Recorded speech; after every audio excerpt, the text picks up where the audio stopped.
A ver, Ramoncito, si nos guías en oración para empezar, ¿sí? Qué frío, qué Oramos. frío. Listo. Ah, que nos abrigue el Señor. Oramos. Padre, una vez más nos acercamos a ti, Dios, en este tiempo, Dios, en este tiempo muy frío, Dios, para nuestro cuerpo. Pero sabemos que tú eres y tienes el poder sobre todas las cosas. Gracias por este momento en que podemos reunirnos, Señor, para aprender de tu palabra, fortalecernos cada vez más, crecer espiritualmente, Dios, como nos pides llegar a la plenitud de Cristo, dice tus enseñanzas, que a veces Dios con estas situaciones adversas de tiempo, de clima, de enfermedades en nuestro cuerpo, de situaciones difíciles en nuestro país, eh, como que nos vemos complicados un poco a entender, ¿no? El porqué de las cosas. Pero Dios, sabemos que tú eres un Dios poderoso, Dios, eres un Rey de Reyes, Señor de Señores, que nos anima a seguir adelante, nos fortaleces y más que nos ofreces andar con nosotros todos los días de nuestra vida. Estaré contigo, dices tu palabra, y esa es la fe que tenemos, que tú eres y andas con nosotros. Cargas con nosotros, Dios, para todo y en todo momento. Empezando esta reunión, pedirte por el hermano del mundo, Dios, para que tú lo cuides, Dios, lo fortalezcas, le des el ánimo. Está en ti, Dios. Su vida está en ti, Dios, levantarlo, socorrerlo, pero también está en ti, Señor, utilizarlo para el propósito que tienes de cada uno en este mundo. Y de ser así, Dios, sabemos y entendemos ese propósito. Gracias por Julio, por su tiempo de enseñarnos, por Juan en la reunión y también por el resto de hermanos que puedan añadirse para poder continuar, Señor, en este camino que hemos decidido, conforme a tu voluntad, seguir adelante, sabiendo y entendiendo que hay un propósito de salvación y vida eterna, al cual nosotros siempre anhelamos desde que aceptamos reconocerte como Hijo de Dios y el Señor sobre todo, Rey de Reyes. Gracias, Señor, en el nombre de Jesús oramos. Amén. Amén. Ahí está la mente brillante de la clase, Calixto.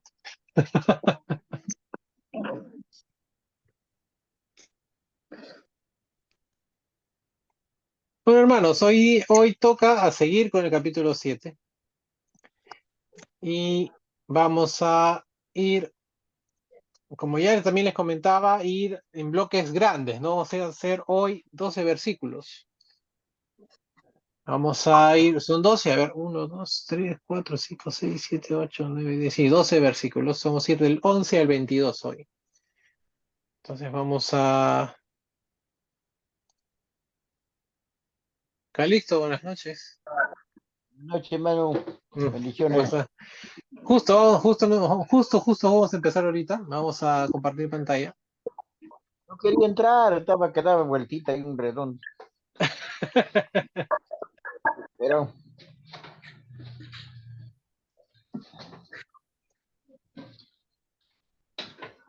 Ahí está.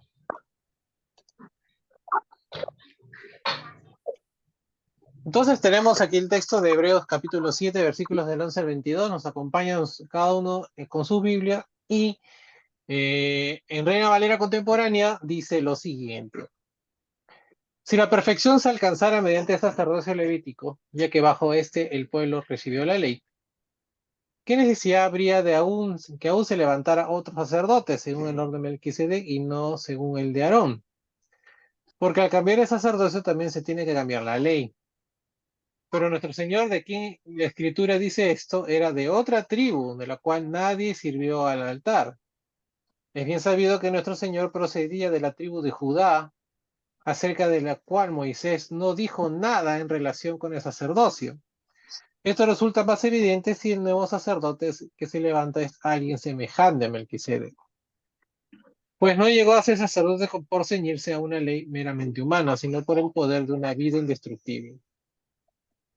Pues de él se hace constar, tú eres sacerdote para siempre según el orden de Melquisedec. De modo que el mandamiento anterior queda anulado por resultar endeble e inútil. Ya que la ley no perfeccionó nada, en su lugar tenemos una esperanza mejor por la cual nos acercamos a Dios. Además, esto no se hizo sin un juramento. Los otros sacerdotes fueron nombrados sin juramento, pero este fue nombrado por el juramento de aquel que le dijo, el Señor lo ha jurado y no se arrepentirá. Tú eres sacerdote para siempre según el orden de Melquisedec. Por lo tanto, es Jesús quien garantiza un pacto mejor.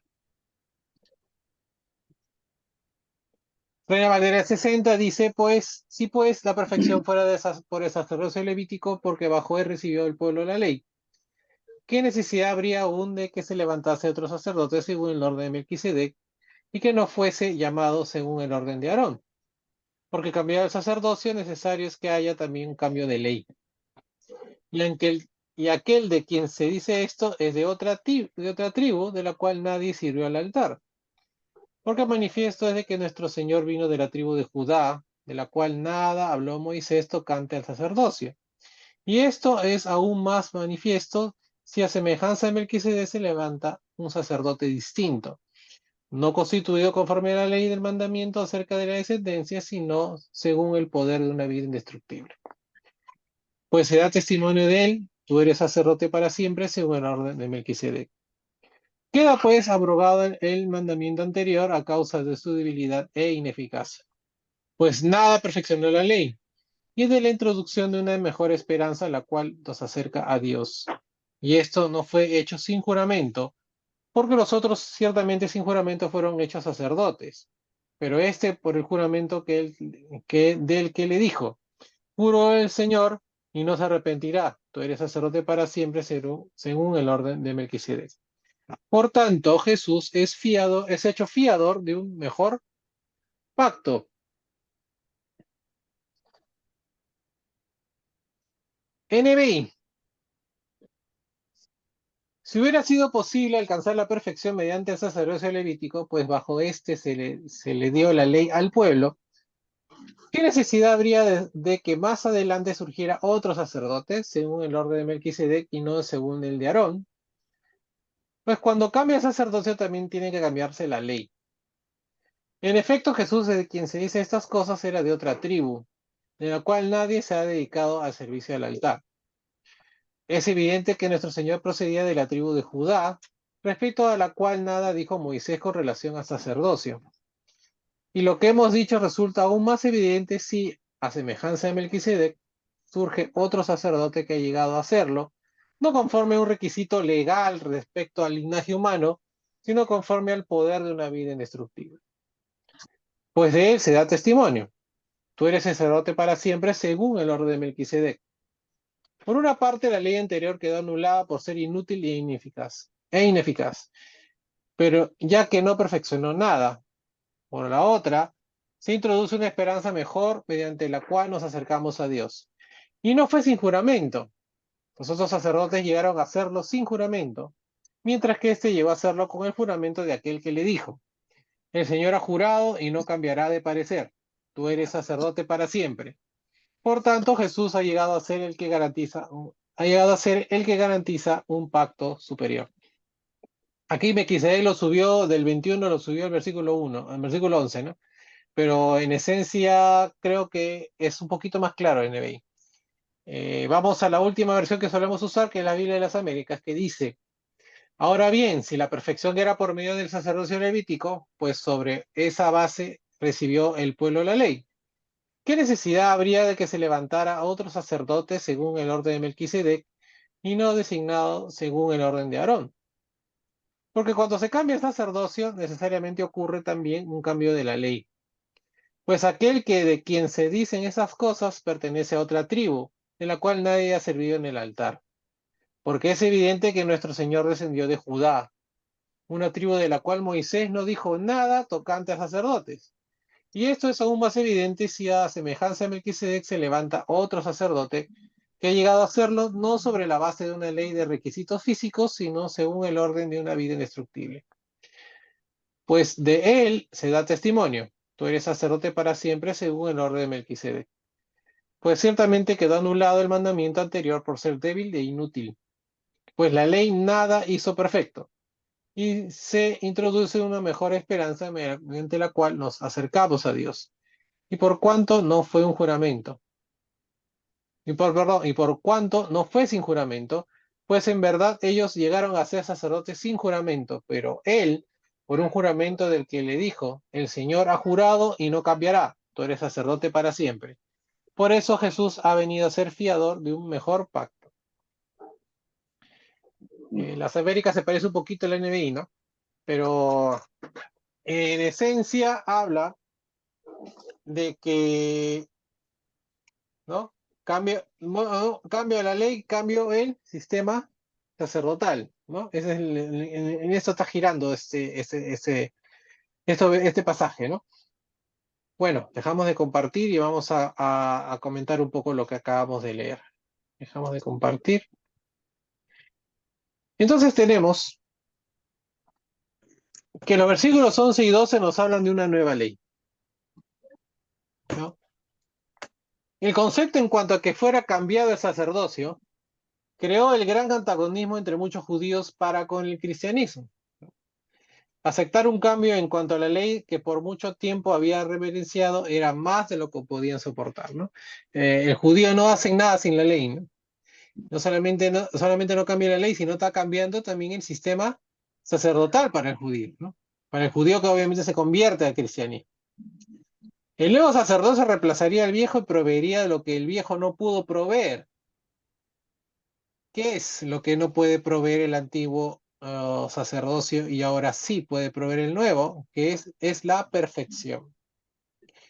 Tal perfección implica que el hombre obtenga acceso a Dios por medio de Cristo, ¿no? En este pasaje que acabamos de leer vemos la idea principal de toda la carta de Hebreos. ¿Y cuál es esta idea principal? Que de repente ya hemos hablado anteriormente, que no hay otro camino a Dios que no sea Cristo, ¿no? Ese es el único camino que hay, ¿no? En esta idea gira toda la carta de Hebreos. La perfección, ¿no? Que en griego es teleoesis, supone algo acabado, ¿no? Esto es un fin que se buscó y se alcanzó. Una perfección que faltaba en el viejo pacto. En el viejo pacto. O sea, no es algo que asociamos, por ejemplo, nosotros con perfección, ¿no? Por lo general, a veces decimos que es perfecto cuando decimos algo que es muy bello, ¿no? O sea, acá no está hablando de cosas subjetivas, ¿no?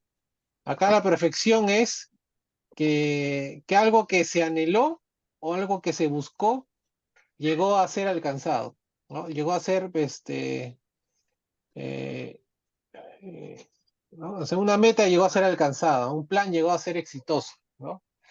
Entonces, ese fin que se buscó se alcanzó, ¿no? Esta expresión también infiere la imposibilidad de ser llevado cerca de Dios mediante la ley, ¿no? ¿No? Si la obra de Cristo fue perfección, entonces lo anterior, lo que era la ley, por ende es imposible que se alcance la perfección mediante la ley. El pueblo judío creía que la perfección era obtenible mediante el sacerdocio levítico y por lo tanto este era indispensable. De hecho, la ley tenía como fundamento el sacerdocio levítico, ¿no?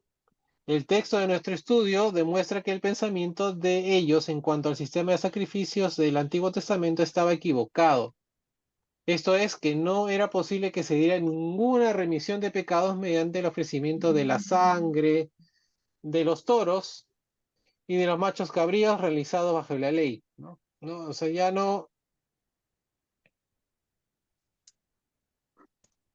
o sea, nunca funcionó de esa manera en realidad. Eso era como decimos, solemos decir nosotros, era solamente la sombra, ¿no? De lo que vendría a ser el verdadero cumplimiento, ¿no?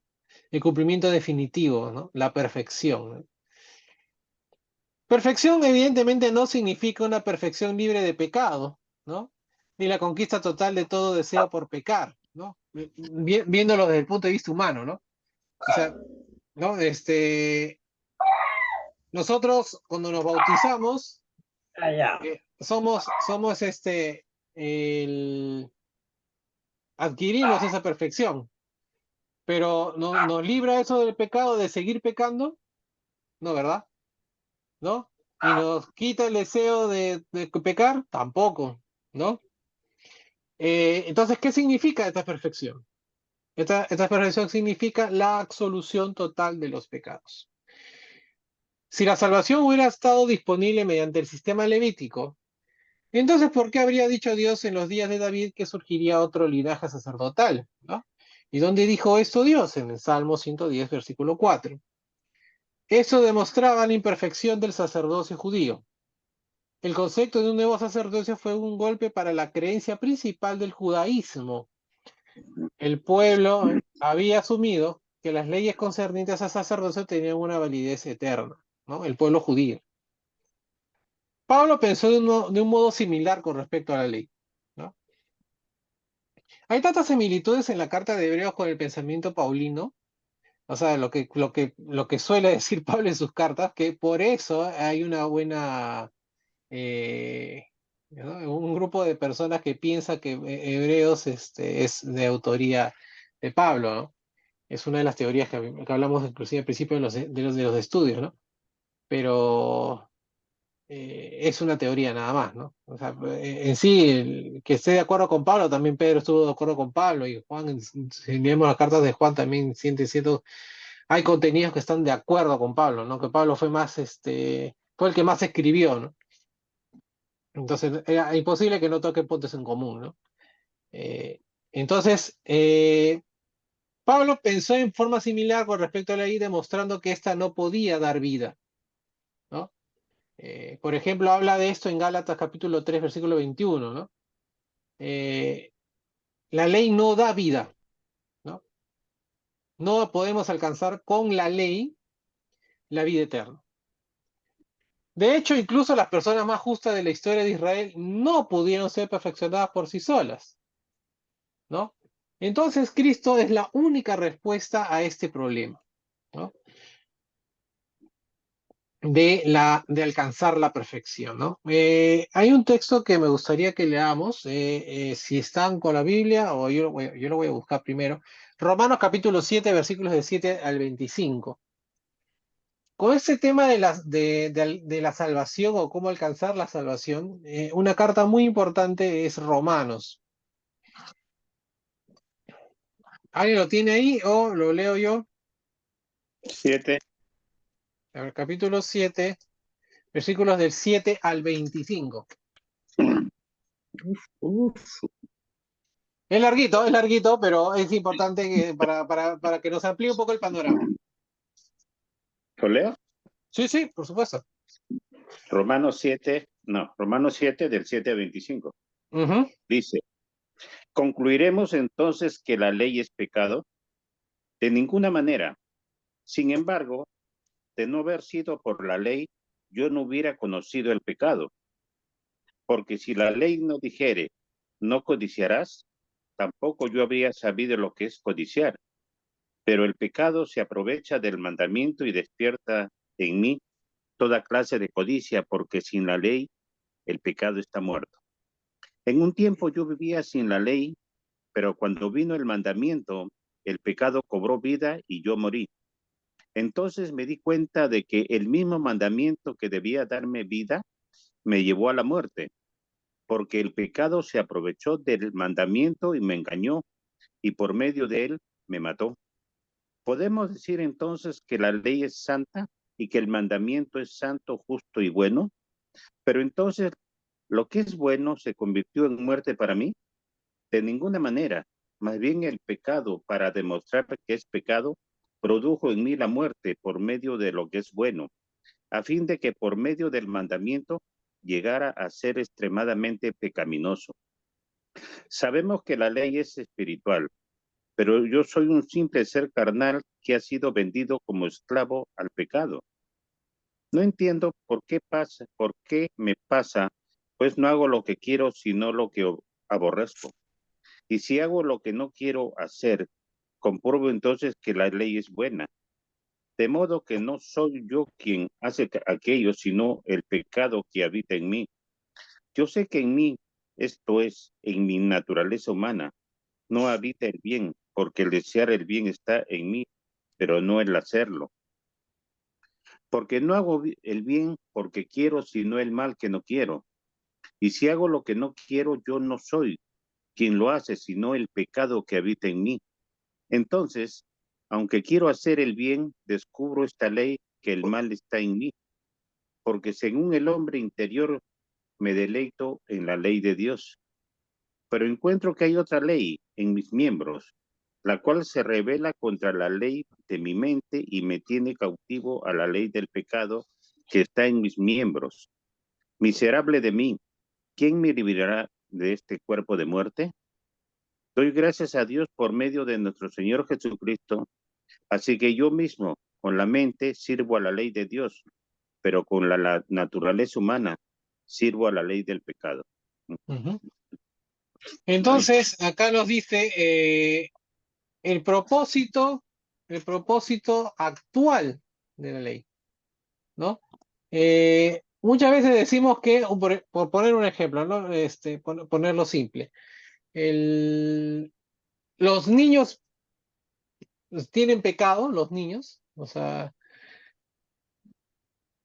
porque para haber pecado, ¿no? Entonces, por lo general decimos que no, ¿no? Los niños pequeños no tienen pecado.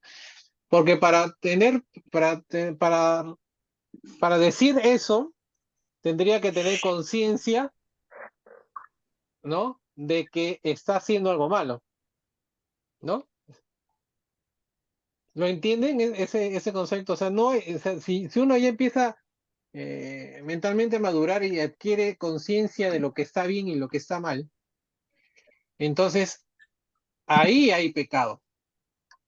Eso es lo que está Claro, diciendo Pablo aquí, ¿no?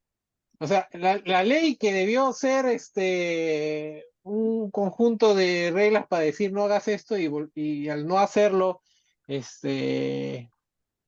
no pecar, al contrario, me hizo consciente, ¿no? La ley me hizo consciente de que había pecado y yo lo hacía, ¿no? Entonces en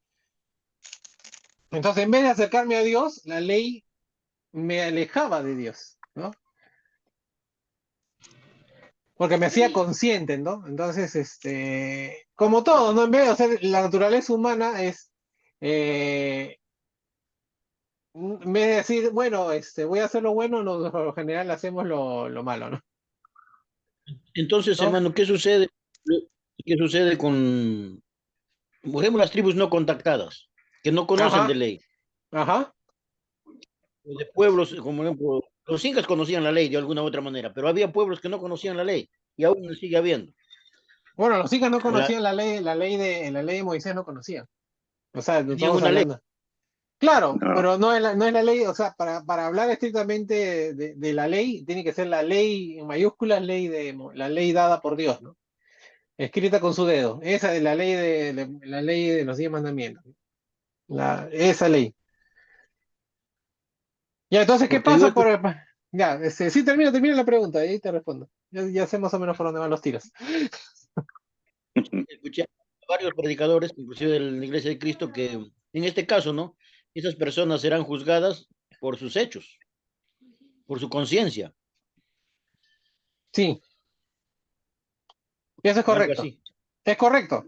Y la respuesta también está en Romanos, porque vas a leer en Romanos que los que se portaron, los que no conocían la ley, pero sin embargo hacían lo que la ley decía porque escribieron la ley en su corazón, ¿no? Entonces, eso responde a la eterna pregunta que siempre hacen y harán por los siglos de los siglos algunos cristianos, que si tal o cual persona es salva o no, así no, si no conoció a Cristo, ¿no? Ahora, no conoció a Cristo porque, como tú bien dices, ¿no? Esas tribus que nunca llegó una persona que hablara de Cristo, o simplemente no tuvo la oportunidad. Bueno, ahora siglo XXI es un poco difícil, ¿no? Hablar de eso, ¿no? Lo cual también es preocupante, ¿no? O sea, cuando hay no es preocupante en cierto punto, pero hay una teoría, no sé si de repente han escuchado, cuando dice, cuando todo el mundo conozca a Cristo, ¿no? Y no estoy diciendo conocerlo, no seguirlo. es una de las señales del fin del mundo, ¿no? O sea, cuando ya todo el mundo haya sido, donde en todo lugar, en todo rincón haya sido proclamado el nombre del Señor, y Es ya que él cada dice que uno. es que ahí donde cuando él dice que él tarda su venida, pues, él quiere que todos procedan al arrepentimiento, ¿verdad? Ujú. O sea, y como dices, bueno, la palabra pienso que debe ser el ignorante, vamos a decir, ¿no? De la palabra, pues. Claro, claro, claro. Lógico. Ah, el que no tiene, pero el asunto está que cuando el Señor nos manda, ¿no? Dentro de la gran Ujú. comisión, es hacer entender al ignorante, ¿no? De que hay un Dios, hay un Cristo, ¿no? Y nos lleva a ese fin que queremos llegar, ¿no? Salvación, vida eterna. Entonces, ahí cuando ya entra el conocimiento de esa persona, ¿no? Entonces, hacerle entender, ¿no? Porque de repente, como dices tú, en una tribu, eso es cierto, ¿no? Y hasta ahora de repente, porque hay muchas campañas que se utilizan, hay iglesias que tienen misiones que van a esos sitios inhóspitos con el fin Ujú. de que sean evangelizadas, bueno, porque es parte de la gran comisión, ¿no? Mm. Claro, y valientes porque hay unos que nunca regresan, ¿no? Sí, Porque sí, hay historias, sí, ¿no? De que gente que iba a África, ¿no? A tribus remotas y no vivió para contarlo, ¿no? Entonces, sí. No, hace eh, poco nomás de la Iglesia de Cristo, una pareja de esposos mm, sí, del África, fallecieron, o fueron asesinados.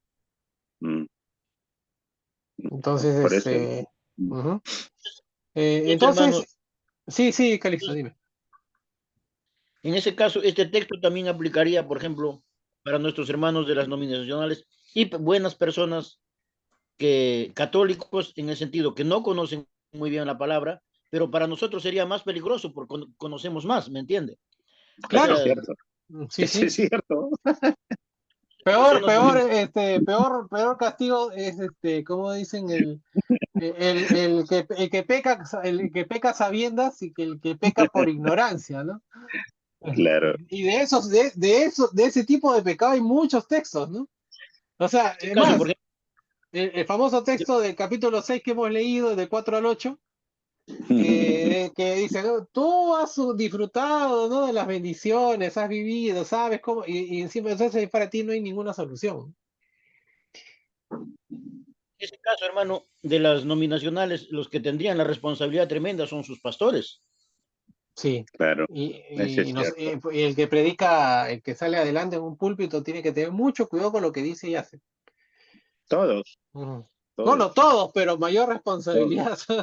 Este, No, claro, todo que sale adelante, ¿no? A veces, eh, ¿qué pasa? Que uno cuando sale adelante se prepara, estudia, ¿no? Pero a veces de por ahí le salen cosas que no están acorde a la palabra, o es asunto personal o ideas o escuchó algo, ¿no?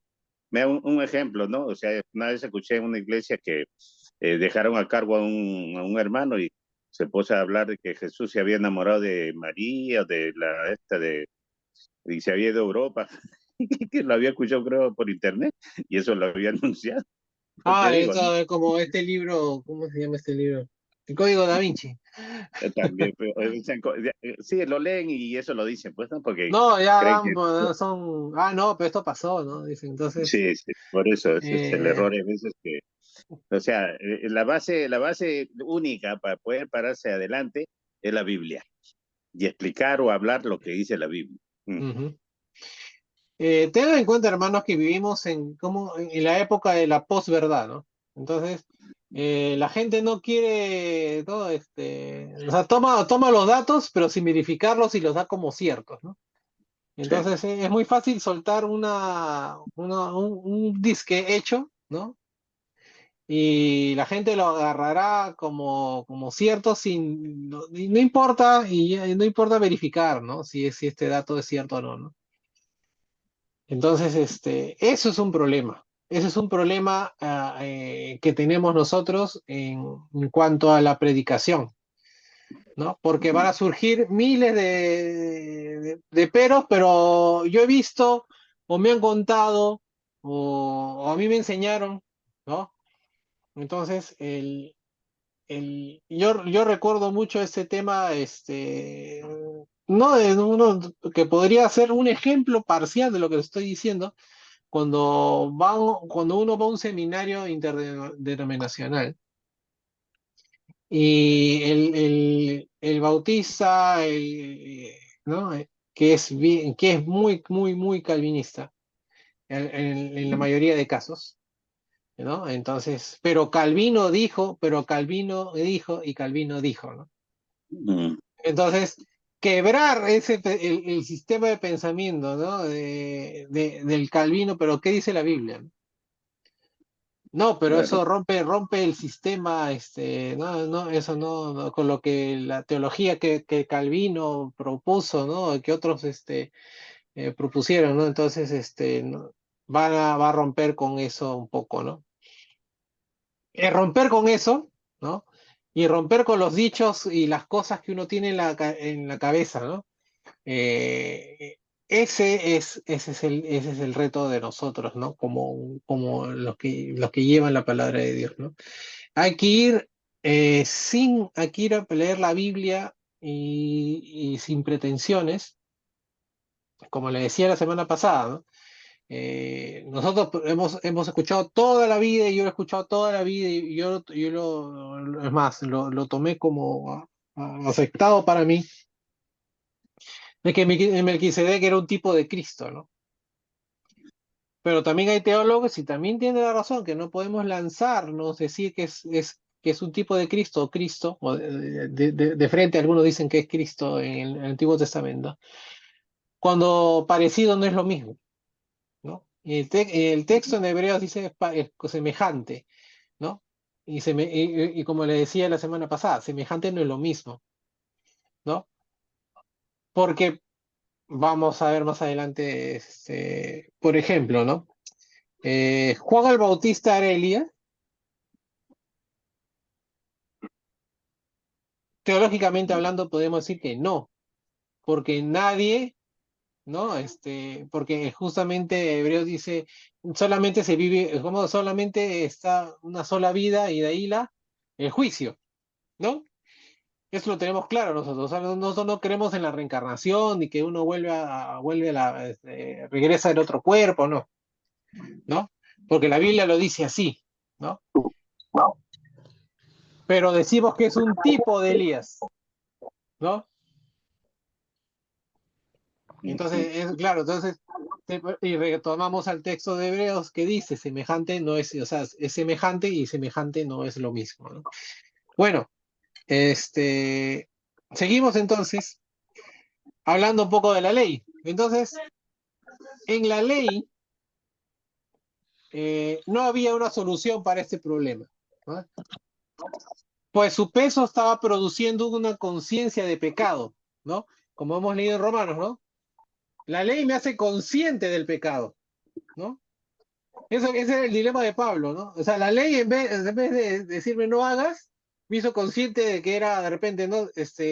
La ley dice no mientas, ¿no? Pero en vez, soy mentiroso. Me dejó, o sea, la ley hizo que dejara de ser mentiroso. No, no, entonces ese era el dilema que tenía Pablo, decir, no, la ley no está solucionando el problema, solamente me está haciendo consciente del pecado y no me está liberando de este pecado, ¿no?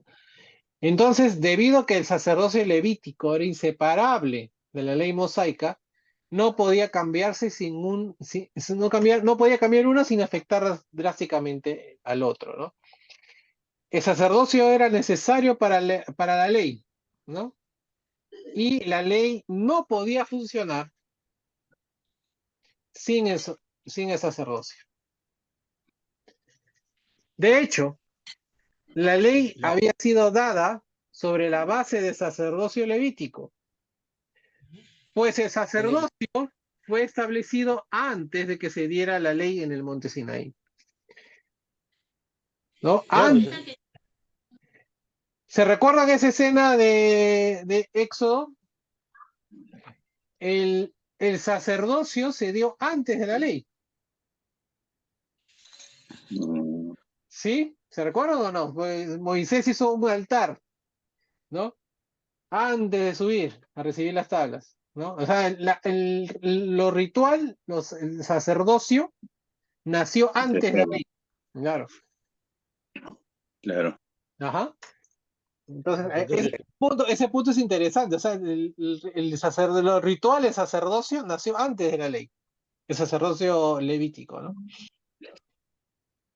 Ahora, desde el punto de vista humano, parecía que Dios había alterado su ley para permitir otro sistema como un sacerdocio diferente. Sin embargo, la forma en la que Dios procede es vista desde el versículo 14. El nuevo sacerdocio, ¿no? Lógicamente requiere una nueva ley, puesto que el sacerdocio era la base y superestructura de la ley, ¿no? ¿No? O sea, la ley de Moisés está basada, construida sobre ¿no? Sobre el sacerdocio. Los dos tenían que permanecer o desaparecer juntos, ¿no? Esta constituye la declaración más clara dada en el Nuevo Testamento con respecto a la finalización del judaísmo. O sea, muerto la ley, se acaba el judaísmo, ¿no? Y su sistema, obviamente, el sistema sacerdotal de justificación parcial. no te estoy... ¿No? ¿Qué quiere decir justificación parcial? No era limpiar la casa, no era limpiar la casa, sino tirar la basura debajo de la alfombra, ¿no? Así lo podríamos nosotros ejemplificar lo que era realmente el sistema de justificación parcial del sacerdocio levítico, ¿no? No te borraba el pecado, ¿no? No justificaba, no te perfeccionaba, simplemente hacía que tu pecado lo tiraba bajo la alfombra para que nadie lo vea, ¿no? Algo así. Bueno, para la vista de la gente, ¿no? La Ujú. implicación se hizo evidente desde el comienzo de la iglesia, así como lo reconocía la acusación de Sanedrín que decía, pues leemos oír decir a este Jesús de Nazaret que destruirá este lugar y cambiará las costumbres que nos dio Moisés. Esto se lee en Hechos 6:14, ¿no? ¿No? O sea, eso decían los judíos, ¿no? Va a venir a destruir este lugar y va a cambiar las costumbres. Ahora, las costumbres de la ley tenían que cambiar. Si bien muchos de los sacerdotes se hicieron creyentes, debió haber sido difícil para ellos aceptar esta verdad fundamental del Evangelio. Ahora, ¿qué implicaba este cambio? Muchos insisten que incluía solamente las leyes ceremoniales, tales como el ritual sacerdotal y los sacrificios, y no los 10 mandamientos. Trata de diferenciar entre una ley moral y una ley ceremonial, alegando que la primera no fue removida en tanto que la segunda sí. La idea de que la ley podía ser parcialmente removida a tiempo de que dejaba intacto el resto no tiene fundamento bíblico. Y mucha gente van a escuchar, no, no, los 10 mandamientos siguen. ¿No? La ley moral del Levítico sigue, ¿no? Es más, eso es un fundamento, esto que acabo de decir es un pilar casi de la iglesia pentecostal, ¿no? Suele haber muchas predicas de la iglesia pentecostal agarrando lo moral, ¿no? Lo que se conoce como la ley moral de lo que está en Levítico y en Éxodo, ¿no? Ahora, ni las escrituras ni la iglesia primitiva dividieron la ley en secciones morales, ni ceremoniales, ni judiciales. O sea, eh, un judío no lo separa así, por ejemplo, ¿no? La ley es la ley, ¿no? No tiene sección moral, ni sección ceremonial, ni judicial, no, así no funciona, ¿no? F.F. Bruce, de nuevo lo cito porque es uno de mis autores favoritos, estaba en lo correcto en decir que la distinción entre leyes morales y ceremoniales es recogida por teólogos cristianos, no por quienes aceptan toda la ley como la voluntad de Dios, ni siquiera por los autores neotestamentarios, ¿no? Esto de dividir la ley es algo de teólogos cristianos, como dicen, no es un concepto que se maneje dentro del judaísmo, ¿sí? O sea, la ley es la ley, con todo lo que venga, ¿no? separarlo en pedacitos o en porciones, según sea el caso, es un invento, por decirlo así, de la teología cristiana, ¿no?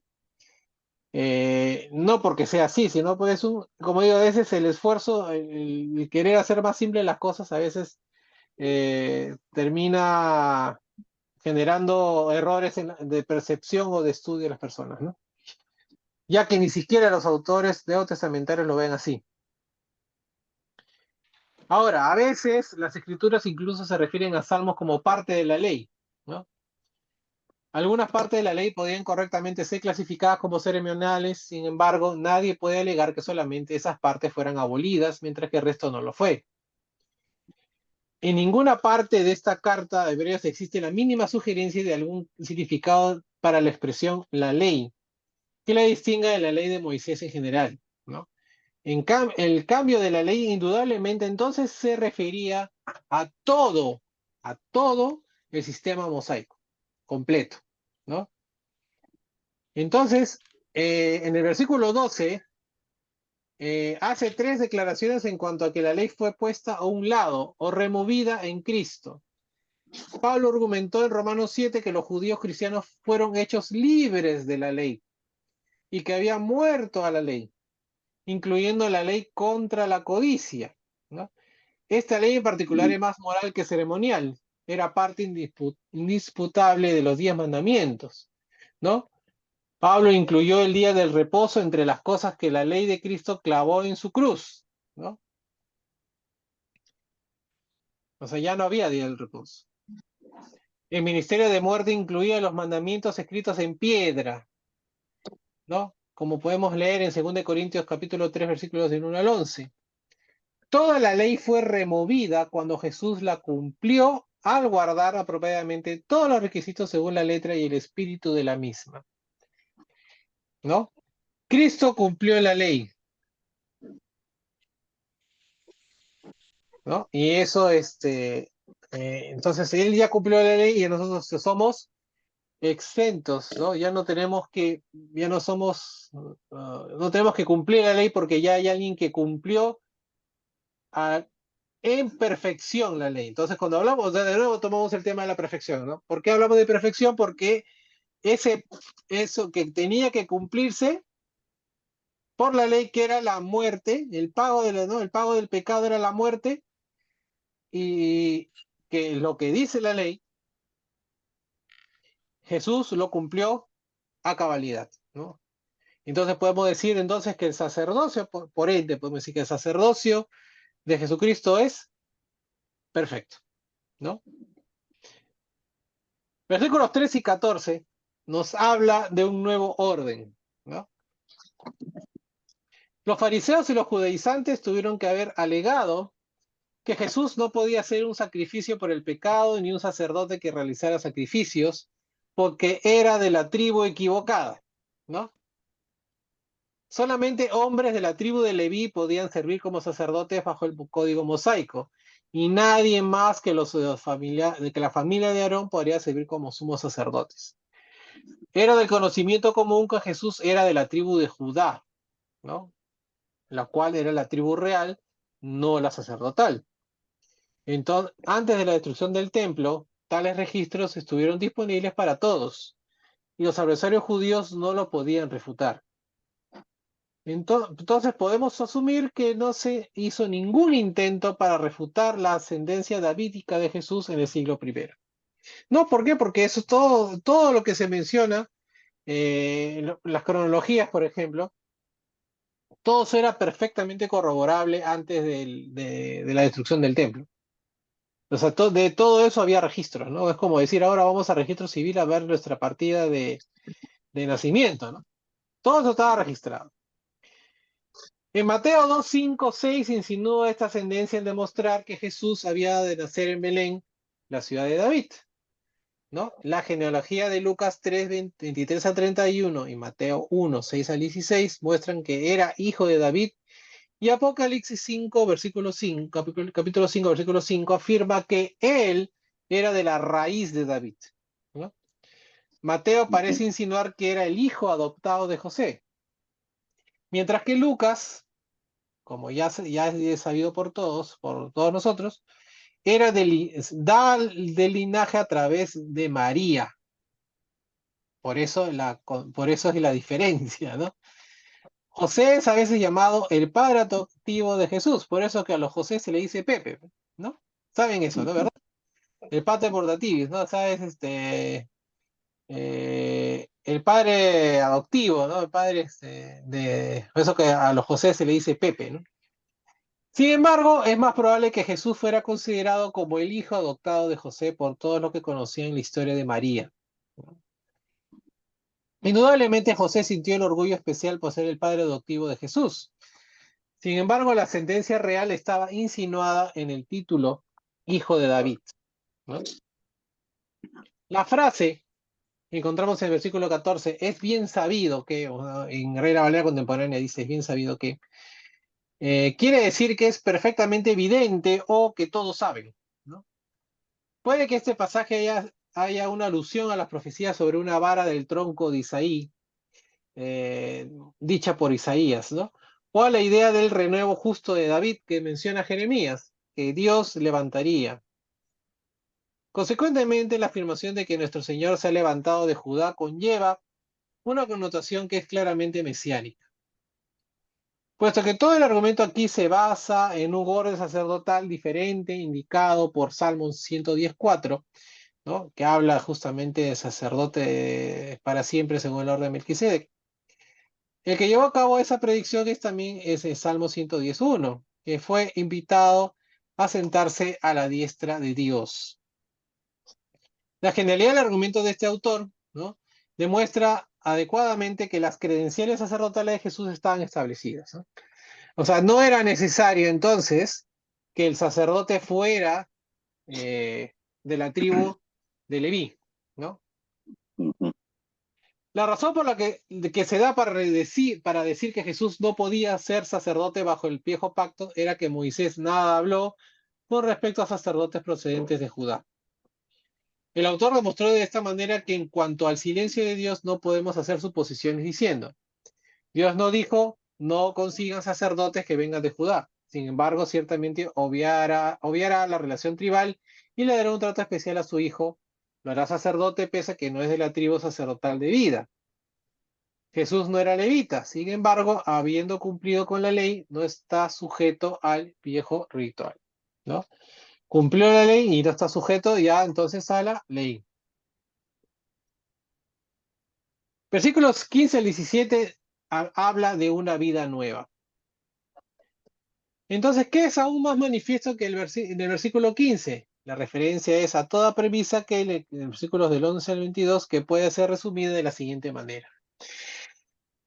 Se había efectuado tal cambio en el sacerdocio que a todo efecto quedaron abolidas tanto la orden sacerdotal levítica como la ley que fue dada en referencia a ella. Entonces, tanto el sacerdocio como la ley ya no tienen efecto, ¿no? La profecía había anunciado otro sacerdocio, ¿no? Renuevo. ¿Qué habla ese Salmo 110? ¿No? Que lo ponía de manifiesto ante personas de pensamiento judío que tenían que haber en un cambio de ley. Sin embargo, el nuevo sacerdote era en semejanza de Melquisedec. Melquisedec era semejante al Hijo de Dios en que, como se hizo constar, era un sacerdote para siempre, así como lo es Cristo, ¿no? Eso ya hemos hablado la semana pasada. Melquisedec prefiguró a Jesús, así como Elías prefiguró a Juan. En todo sentido esencial, Jesús llevó a cabo la figura que se encuentra en el sacerdocio de Melquisedec, a saber, la realidad presagiada por Melquisedec es Cristo. El sacerdocio de los levitas no dependía en un rasgo superior, sino del mandamiento acerca de la descendencia. ¿Qué significa entonces que es carnalmente, no? O sea, descendientes directos, o sea, de manera carnal, ¿no? El requisito estaba enfocado en la ascendencia, era un sistema que se regía por reglas terrenales. El antiguo sistema se enfocaba en lo externo de la religión, tales como la descendencia física de los sacerdotes, un tabernáculo físico, sacrificio de animales, Y toda esta clase de sistema era ajeno a la naturaleza del cristianismo neotestamentario, ¿no? O sea, todo esto de aquí, ¿no? De lo que implicaba ser sacerdote levita, era totalmente contrario, ¿no? A lo que significaba ser un cristiano, el cual se enfoca en el hombre interno, en el hombre espiritual, ¿no? ¿No? Porque ya, por ejemplo, palabras de Cristo, ¿no? Los verdaderos, cuando hablaban de los verdaderos adoradores, por ejemplo, ¿dónde tenía que ir un judío a adorar? ¿No? Al templo, ¿no? En cambio, el verdadero adorador, o sea, el adorador, el cristiano, ya no necesita un templo, ¿no? Por ponerles un ejemplo, ¿no? Entonces, todo esto, o sea, el hombre que el cristiano ya no tiene nada que hacer con lo que es el sacerdocio levita, ¿no? El derecho que tenía Jesús de poder y de autoridad se basaba en una vida sin fin, o en el poder de una vida indestructible. Puede compadecerse de nosotros porque existió por un tiempo en un cuerpo como el nuestro, al que podían darle muerte los hombres. No obstante, no podían destruir su alma. Continuó viviendo en el reino del Hades mientras su cuerpo estaba en la tumba. La muerte no podía retenerlo. Vive para siempre como nuestro representante delante de Dios sentado a su diestra. No es un sacerdote por un simple derecho legal, ¿no? Como los levitas, por ejemplo, ¿no? No, yo tengo, más, hay un youtuber hemos hablado ya de eso, inclusive en la congregación, ¿no? El Bacari suelto en Israel, ¿no? Él es judío, eh, argentino judío, ¿no? Por lo menos cuando encontramos un judío que habla español, bien es argentino, por lo general, ¿no? No digo que todos, pero que por lo general sí. Y él dice, porque se lo dijeron su familia, sus padres, se lo dijo su abuelo, y así sucesivamente, que él es de la tribu de Leví. Y como es de la tribu de Leví, él puede dar bendiciones, ¿no? ¿No?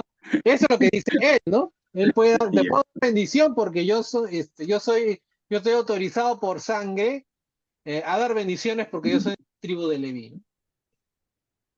Fuera si fuese o no de la tribu de Leví, ¿no? Lo cual, como ya les decía, ¿no? Antes de la destrucción del templo era perfectamente corroborable, pues ahora el siglo XXI como que si no es por boca a boca es difícil, ¿no? Y solamente me tendría que fiar de lo que él le dijeron o lo que él dice, ¿no? Pero digamos, ya pues el cristiano pues no, no podría aceptar ese hecho, ¿no? Entonces, el, el sacerdocio no es un simple derecho legal o de poder de autoridad, ¿no? Es la plenitud de la deidad misma mora, ¿no? En Cristo, ¿no? Él tiene el poder de salvar perpetuamente o al máximo a los que tienen a Dios, o a los que vienen a Dios por medio de él, ¿no? El mandamiento que establece el sacerdocio levítico era externo y perecedero, ¿no? Podía ser cambiado en cualquier momento que Dios dispusiera. En contraste, la vida de Cristo es inherente e imperecedera, ¿no? Ahora bien, el trabajo en el tabernáculo era tan laborioso que ningún hombre podía servir después de los 50 años, ¿no? ¿Y dónde sabemos esto? Porque en Números 4, versículos 2 y 3, habla de sobre la edad jubilatoria del sacerdocio, ¿no? Sin embargo, no es así con Jesús, ¿no? Jesús no se ha jubilado de sacerdocio, además, Jesucristo está vigente, y más vigente que nunca. La superioridad del sacerdocio de Cristo queda probada. La frase, pues se da testimonio de él, en el versículo 17, significa que la evidencia proviene de la autoridad de las escrituras. Su sacerdocio lleva a cabo el verdadero propósito de traer a las personas a la presencia de Dios. Entonces, su sacerdocio es perfecto, eterno e inmutable, ¿no? Cuando digo inmutable, que no va a cambiar, no cambia, ¿no? Eh, Versículos 18 y 19 nos habla de una nueva esperanza. No sé, tiene el título de una película de la Guerra de las Galaxias, ¿no? La primera de todas, ¿no? Se llamaba New Hope, una nueva esperanza, ¿no? Algunos limitan el mandamiento anterior a solo las regulaciones concernientes al sacerdocio de Leví. Sin embargo, además de sacerdocio que fue abrogado, ¿no? Derogado, el versículo 18 también se refiere a toda la ley de Moisés, a pesar que de todo el espectáculo y de ritual impresionante, porque algunas cosas que son, por ejemplo, hasta el día de hoy el judío sacrifica, ¿no? Y pueden ver videos en YouTube al respecto, ¿no? Cuando es el día de la expiación, ¿no? Se compra su gallina, ahora han cambiado por gallina, antes eran, ¿no? Cabras, se llaman ahora gallina. Igual, la sacrifican o se la dan a un sacerdote, a un rabino, y la sacrifica, ¿no? Hace todo el ritual, ¿no? Entonces, el sistema del viejo pacto no podía dar una verdadera paz de conciencia. Su mayor defecto consistía en que no llevaba al devoto a Dios.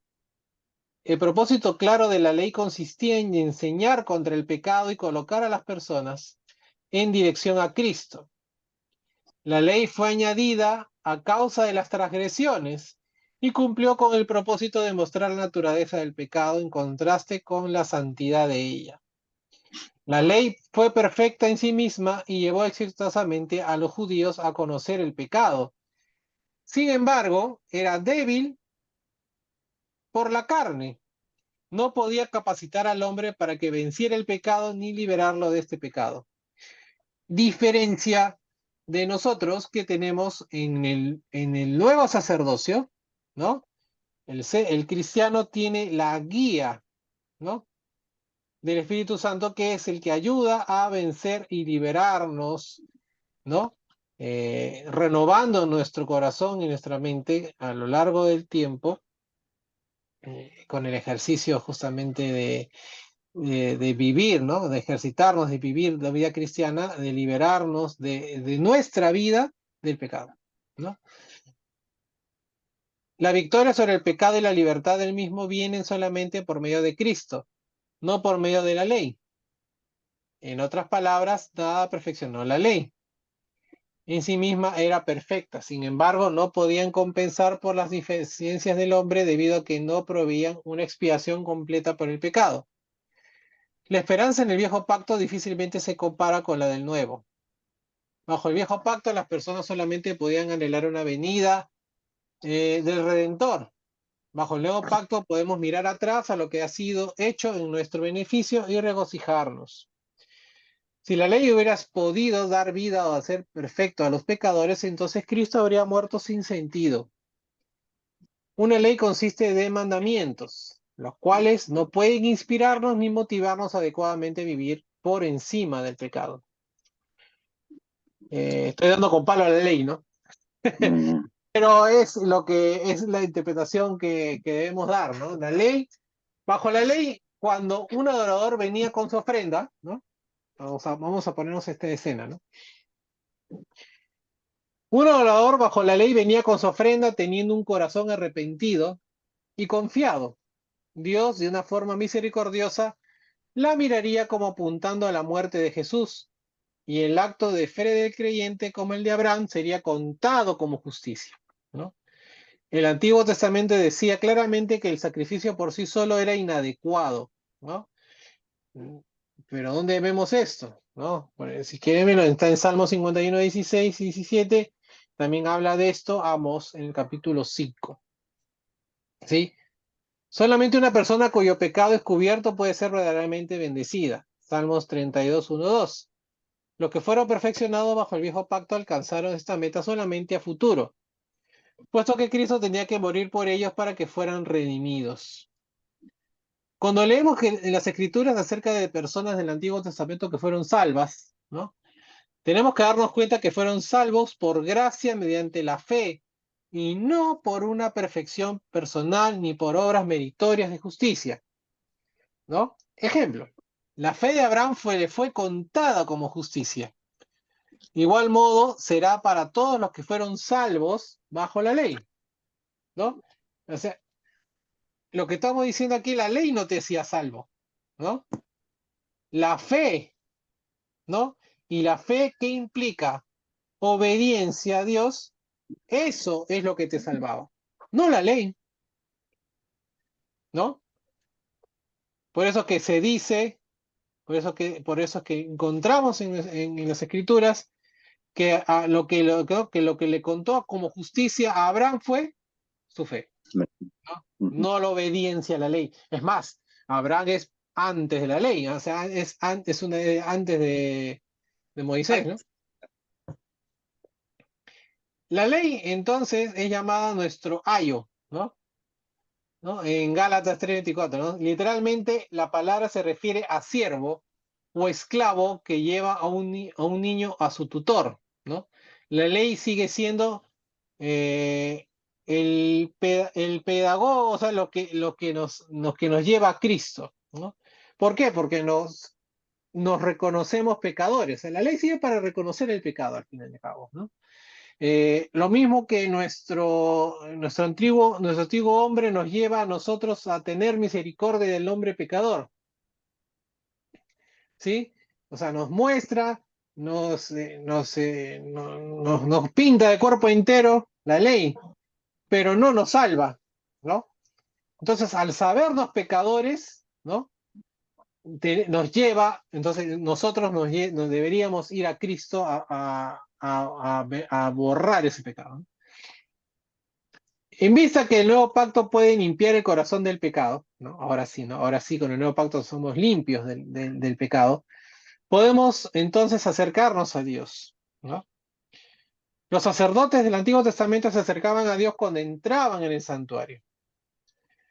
Ahora nosotros, el velo se rompió, ¿no?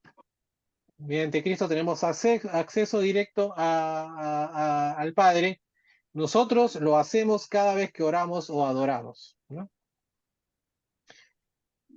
Hebreos 10, 19, 22, eso lo vamos a hacer más adelante, muestra cómo se realiza esto mediante la sangre de Jesús.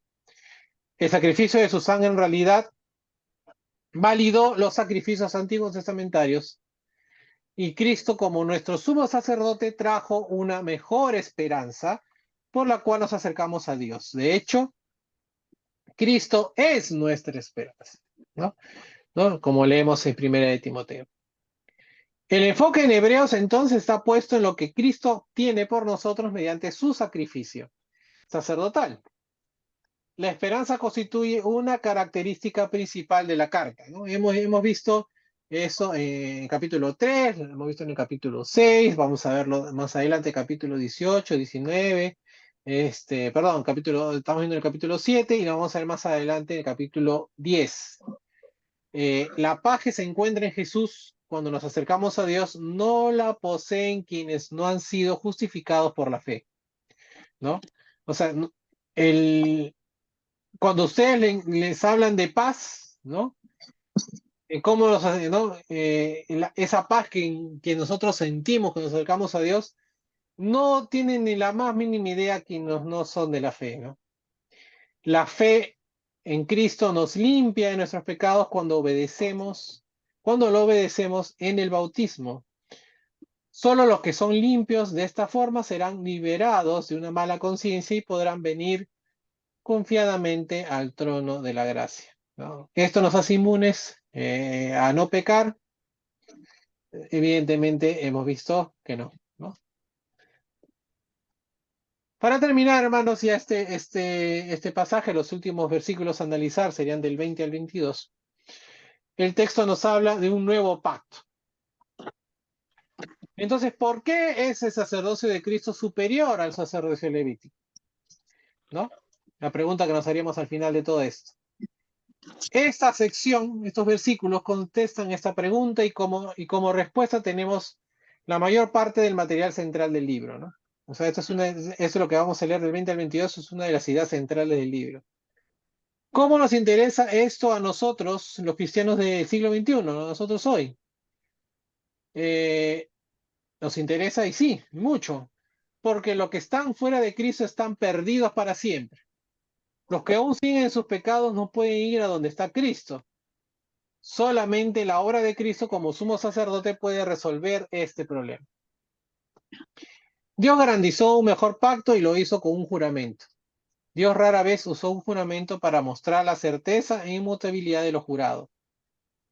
En las Escrituras se hicieron juramentos en los siguientes casos, ¿no? Habíamos visto uno, el que vimos la vez pasada, a Abraham con respecto a las bendiciones que fluirían por medio de él y a todas las naciones. Un segundo juramento a la rebelde Israel en cuanto que no entrarían a reposo de Dios, ¿no? Deuteronomio 1, 34, 35. Un tercer juramento a Moisés en cuanto a que no entrarían a Canaán, ¿no? Por su acto de rebeldía, ¿no? Moisés no entró a la tierra prometida. Ujú. Otro juramento a David en cuanto a que su simiente y trono serían para siempre, y eso lo vemos en Salmos 89, 3 y 4, ¿no? ¿Y por qué decimos esto? Porque la simiente, o sea, el descendiente de David es rey, ¿no? Para siempre, ¿no? El hecho de que Dios usara a su juramento significaba en que enfáticamente cumpliría con lo que había prometido, ¿no? El sacerdocio del viejo pacto no fue sellado con un juramento en el momento de su establecimiento, ¿no? Ya hemos visto los cuatro juramentos de Dios y ninguno dice el sacerdocio, ¿no? Dios no hizo ningún juramento a favor de la autenticidad del sacerdocio levítico. En vista que el sacerdocio de Leví no fue necesariamente según los planes a largo plazo de Dios, podía ser cambiado. Puesto que el sacerdocio podía ser cambiado debido a su unión inseparable con el viejo pacto, la ley podía también ser cambiada. El versículo 21 cita la unión inseparable con el viejo pacto. La ley podía también ser cambiada. El versículo 21 cita la primera parte de Salmo 110.4, en cual fue omitida en el versículo 17. Dios juró con juramento en cuanto a que el sacerdocio de Cristo era semejante al de Melquisedec. Después de haber jurado ahora con respecto al cambio de ley y el sacerdocio, Dios no va a cambiar de parecer, ¿no? Cuando Dios jura, ya no cambia, no va a cambiar evidentemente Dios su forma de pensar. Este nuevo sacerdocio que trae salvación y da la necesaria intercesión ante Dios, no deja nada que desear que sea de mayor valor espiritual. Nosotros sabemos que cuando Dios dice algo, se podía dar por hecho, ¿no? Lucas 7, 6 al 10 demuestra que Jesús podía expresar una palabra y el siervo del centurión romano podía ser sanado a la distancia, ¿no? En vista de que el centurión reconoció este hecho sobre Jesús, nuestro Señor consideró que su fe era más fuerte que cualquier otra encontrada en Israel. Este hombre colocó la palabra de Jesús al mismo nivel que la de Dios. Nosotros también, obviamente, tenemos que hacerlo. Dios no cambiará de parecer en cuanto a lo que ha jurado que haría, en tanto que a veces ha cambiado de parecer en asuntos que eran condicionales. No hay nada más allá del sacerdocio de Cristo, nada que lo pueda reemplazar. Ahora bien, en 3 ocasiones en Hebreos 7 dice que su sacerdocio es para siempre, ¿no? Hemos visto esto en el versículo 3, la semana pasada, y hoy en el versículo 17, en el versículo 21. Esta constituye la última dispensación de la gracia de Dios. No hay otro más allá de ella excepto la eternidad, la cual no puede ser considerada una era, ¿no? No hay un lugar para una era milenial más allá de la era cristiana. O sea, un poco retomando las ideas de Apocalipsis que estamos estudiando los domingos, ¿no? El milenio, nosotros estamos dentro del milenio, ¿no? La era cristiana es el milenio, ¿no? No hay más allá del milenio, ¿no? Entendiendo que el 1000 es un número indefinido, perfecto, eh, eh, ¿no? Un número que no tiene fin, ¿no? O sea, un número perfecto, por decirlo así, ¿no? Podemos estar entonces doblemente seguros de que ello, gracias a de eso, de lo que acabamos de decir, de que esta era no va a ser más allá de lo que conocemos ahora, porque gracias obviamente al juramento de Dios.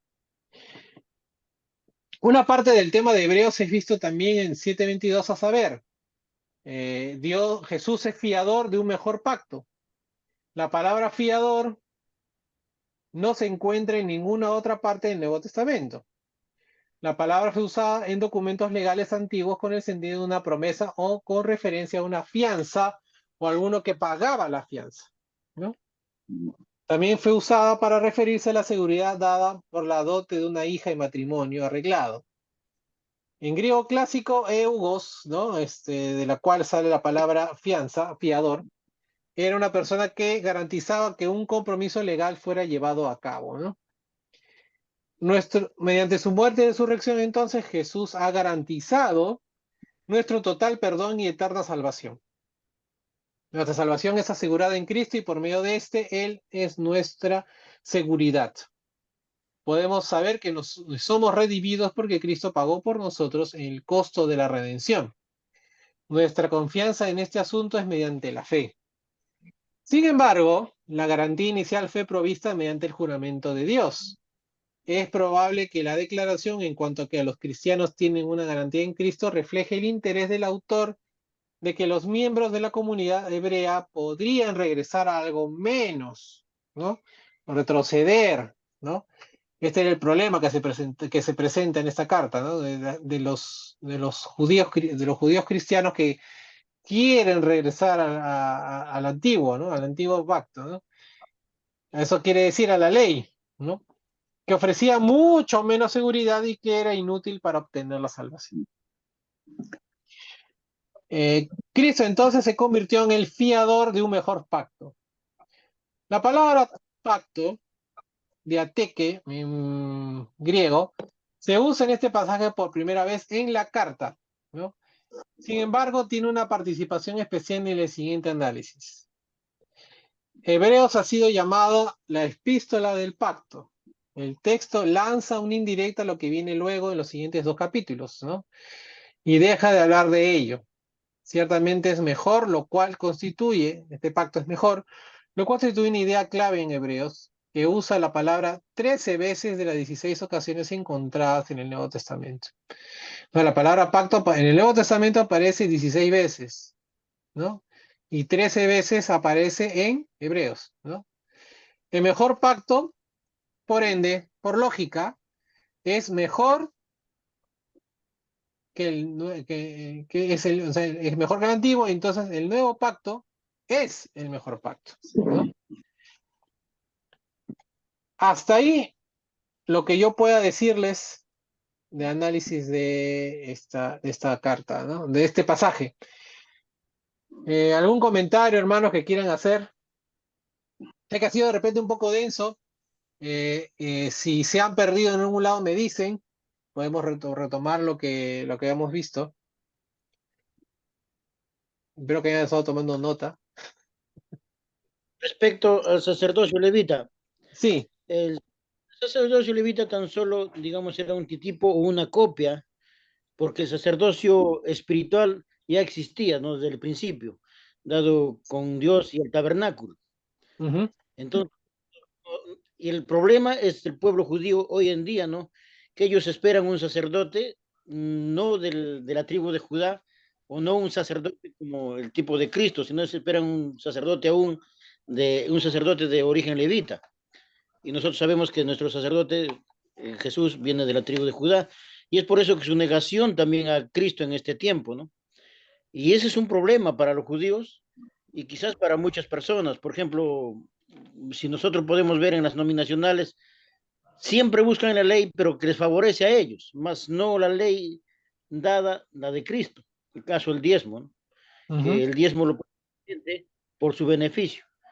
Entonces, esos problemas que se ven ahorita dentro de las iglesias y dentro del sacerdocio, es un poquito que a muchos les hace patinar esto, pero gracias a que podemos entender, gracias a que estamos en estas enseñanzas, podemos entender que no es ese tipo de sacerdocio lo que uno busca, ¿no? Sino el sacerdocio espiritual, el sacerdocio de Cristo, que ese sacerdocio desde antes, porque ya muchos, como Moisés, el mismo Abraham, ya practicaban un tipo de sacerdocio, ¿no? Cuando hacían sacrificios, hacían altares. era ya un tipo de sacerdocio. O sea que el sacerdocio levita no era el primer sacerdocio. Claro, y es el sacerdocio, por eso que dicen que es el de la orden de Melquisedec, ¿no? Acuérdense que no, en la época de Abraham no había sacerdocio levita, ¿no? Entonces era ya, pero ¿desde qué sacerdocio me estás hablando, no? Entonces lo que nosotros de repente nos estamos preguntando, ¿no? Ajá. Y por eso es que dicen también que Abraham su fe, ¿no? ¿No? Y a muchos piensan que fe solamente implica creer, y no implica solamente creer, sino que Abraham no solamente creyó, sino también que obedeció, ¿no? A Dios, ¿no? Entonces, y la fe entendida en ese sentido, como lo que hace Abraham, no solamente creer, sino obedecer, le es contado a Abraham como justicia, como un hombre justo ante los ojos de Dios, ¿no? Entonces, por más que nosotros leamos en el Antiguo Testamento que la ley, que los rituales, que siempre vamos a encontrar que no, Dios no va a hacerte justo porque diezmas, ¿no? Por la sangre de los animales. A ti lo que te va a hacer justo, ¿no? Ante los ojos de Dios es tu fe, ¿no? Y la fe entendida eh, en ese global, como lo entendió Abraham, ¿no? Fe y obediencia, ¿no? Y seguir a Dios, ¿no? Entonces, de nuevo, retomando un poco tu pregunta anterior, ¿no? Entonces, ¿cómo hacemos con esas personas que no conocen a Dios o no han entendido, o por A o B motivos, como tú dices, los católicos, que no... la Iglesia Católica no promueve, por ejemplo, una lectura abierta de la Biblia, ¿no? Yo al menos hasta donde yo sé, no lo promueve, ¿no? Este, el, pero quien tiene fe y obedece y hace de la ley, ¿no? La escribe en su corazón y no como Pablo que dice, no, la ley me expone, ¿no? Me he dado cuenta que soy mentiroso, en vez de dejar de mentir, simplemente me expuso y sigo siendo un hombre carnal, ¿no? No me da, la ley no me da la solución, no me da la guía, no me da la fuerza para yo cambiar mi vida. Simplemente me expone, me expone me expone mi pecado. Ese es el único propósito que tiene la ley, ¿no? Porque el caso, por ejemplo, ¿qué es un sacerdocio? El sacerdote es sacerdote es aquel que ministra, aquel que sirve. Y el problema, por ejemplo, de la Iglesia Católica, más que todo, ¿Mm? ellos tienen hasta ahora los sacerdotes. Entonces, ¿qué pasa? No llegaron a entender que nosotros somos templo de Dios, o sea que nosotros mismos tenemos que ministrar nuestro cuerpo en el no pecar, o sea, como iglesia, ¿no? Como templo santo del ¿Mm? Señor. Entonces, ahí dicen, no, pero sí, el sacerdocio, por ejemplo, escuchar al cura Toro decir que el sacerdocio sigue activo y en un debate muy fuerte con y no sabía responder de la nominacional. Y ahí está el asunto, ¿no? Nosotros somos templo vivo y nosotros mismos somos que estamos a servicio de nuestro cuerpo y la Nosotros, administración. ¿Mm? Por eso que somos, pues, no, somos, todos somos sacerdotes. O sea, todo el cristiano, todos somos sacerdotes, ¿no? Le digo en serio, ¿no? Ujú.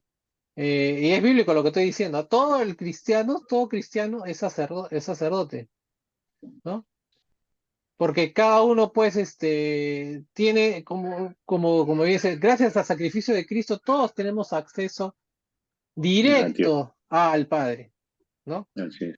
Ujú. ¿No? Como el único sumo sacerdote, por decirlo así, el único sumo sacerdote, el que puede ver a Dios, ¿no? El que tiene, ya es intercesor directo con el Padre, es Cristo, ¿no? Por eso que él es el único sumo sacerdote, ¿no? ¿Qué pasaba? Por ejemplo, ¿quién eran los sumos sacerdotes antiguos? Los descendientes de Aarón. O sea, ni siquiera eran todos los levitas, ¿no? O sea, no eran solamente los hijos de Moisés, sino los Moisés de Aarón, ¿no?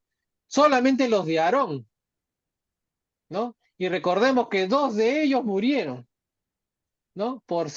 Siendo sumos sacerdotes, hicieron cosas que no debían hacer como sumos sacerdotes, ¿no? Encima tenían que Entonces, ser físicamente. mm, o sea, eran requisitos Tener un defecto. terrenales, ¿no? ¿No? De los cuales, como ya hemos visto también, que de eso no había ninguna promesa de que iba a continuar, ¿no? Por eso que les comentaba el caso de este youtuber, que es un contenido muy bueno, o sea, si lo pueden ver, véanlo, porque nos muestra muchas cosas sobre, ¿no? Lugares, ¿no? De Israel donde estuvo Jesús, ¿no? De historia, ¿no? Suele usar la Biblia y demás, ¿no? Para más o menos relacionar lo que está bien, lo que está visitando, ¿no? Es un canal bastante interesante, pero como digo, hay cosas como las que él dice, ¿no? Yo puedo dar bendiciones porque soy hijo no, soy descendiente de Leví, ¿no? Bueno, los judíos son así, pues, ¿no? Y los judíos, hay que entender también, los judíos, pues, tienen sus cosas, pues, ¿no? Tienen sus cosas y que, no, eso no dejan de ser, pues, el pueblo, ¿no? Con todo, y los judíos los respeto mucho porque entre todos son el pueblo escogido de Dios, ¿no? ¿No? Son nosotros somos la tribu, por decirlo así, la tribu 13 que son los cristianos, ¿no? También somos descendientes de Abraham, ¿no? Junto con ellos, ¿no? Pero bueno, eh, el judío también tiene que cambiar su forma de pensar, ¿no? Y en ese dilema están ellos, ¿no? Por eso dicen que la palabra para el judío tropezadero y para el incrédulo locura, ¿no? ¿No? Por eso dicen, oye, pero esto me está causando problemas, ¿no? Con mi fe judía, ¿no? Dejar de llorar en el mundo de los lamentos. El cote, dejan el cote llorando en el muro de los lamentos. Bueno, hermano, Pidiendo. si es que no hay sí, pues pidiéndole al Señor, ¿verdad? Que ahí rezando a mi- con su cajita en la frente. Bueno, hermano, si no hay otra observación, otro comentario, igual como siempre está grabado, por si quieren repasar, quieren apuntar alguna cosa que se le haya pasado. eh, y para los hermanos, gratamente me sorprendo que hay como hay hermanos que ven el video porque yo veo las estadísticas de YouTube y hay 10, 12 reproducciones, así. No creo que un hermano vea 10 veces el mismo video. Así que sería muy aburrido ya verme 10 veces. Entonces, no, sí, estoy agradecido porque los hermanos, de todo, yo sé que es un horario complicado, eh, juntarse de noche 10 semanas. Pero igual, ¿no? Hay interés los hermanos en aprender un poquito, ¿no? Sí, porque me preguntan a veces los domingos, hermanos que no están conectados ahora, pero me preguntan, oye, pero dijiste esto en el estudio, en el video, ¿qué pasó, no? El mismo hermano Lalo usó algo de lo que habíamos estudiado porque vio el video y lo usó para su reflexión de la cena, ¿no? Entonces le digo, pues ahí está gratis, te doy tu tip. Pero hermanos, tales se dan tiempo, porque nosotros no. Yo digo porque vivo sobre una iglesia pentecostal y todas las Mm, noches, solo hoy día, no, los jueves no, pero casi todas las noches tienen sus reuniones. mm. Inclusive anoche me invitaron a una a predicar. Vas a cambiarla, no vayas a cambiar de iglesia, no vas a legaliza. Dios quiere más. Dios quiera. No, no, ahí perseveremos en la palabra de Dios. Bueno, Cuando, hermanos, sí, sí, dime, segundo, Ramosito. cuando van a hablarte, tú empiezas en Hebreos 1 y 2. No, yo le hablo mucho al pastor, al pastor le hablo a un jovencito, le hablo a él y se pone a dudar. Y se ve que su iglesia ahora está cambiando. Ah, Está bueno, está bueno. Bueno, todo sea para la honra y gloria del nombre de Dios. amén. Lo que hagamos, todo lo que hagamos. Bueno, hermanos, si no hay otro comentario, de repente ya nos despedimos. Ya, Gracias de Julio. todas maneras por su tiempo y nos vemos el domingo, Dios Gracias a mediante. ti. Oremos Gracias a siempre, ti. tengamos presentes siempre a los hermanos que están presentando dificultades de salud, económicas, de diferente índole, siempre tengamos, y sobre todo oremos por predicadores, misioneros, ¿no? este mundo está muy difícil y más difícil es a veces, como les digo, llevar la palabra de Dios como está configurada la sociedad, ¿no? Entonces, siempre, digamos que el vacío de Dios nada lo va a poder llenar, ¿no? Y esperemos ser claros en eso cuando hablemos de Dios con alguien que no cree, ¿no? O tiene dudas, ¿no? Bueno, hermanos, que tengan buena noche y Dios los bendiga. Gracias, Amén, pues. hermano. Ah, El domingo. Chao, chao. hasta el domingo.